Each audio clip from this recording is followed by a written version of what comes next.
طبعا بۆ ئێمە بۆ وەکو وعدمان بە خەڵکی شاری کەرکووک و ئەو خەڵکەی کە لە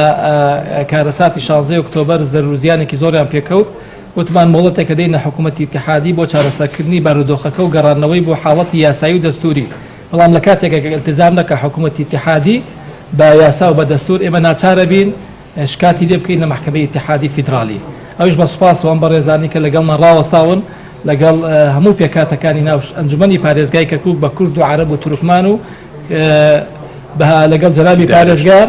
لەگەڵ کرد و سریان هەمومان سکاڵایەکمان تۆمار کردووە لە محکەمەی اتحادی ڕۆژی پێنجشەممەی ڕابردوو بۆەوەی ئەو بارودۆخەی کە ناوچە کوردستانەکانی دەروی هەرێمی کوردستان پێی تێپەڕ ئەبێت بگەڕێتەوە بارودۆخی یاسایی و دەستوری هەنگمان بەرزەوە کرد بۆ هەموو مجتەمەعی دەولی بەداخەوە بۆ مجتەمەعی دەولی سەردانی قونسڵەکانمان هەمووی کرد لە قونسڵی ئەمریکیەوە تا قونسڵ ئەوروپیەکان کە ئەم بارودۆخە عەبادیری ئاگادارکردنەوە بارودۆخە چارەسەر کاتەوە بەوەش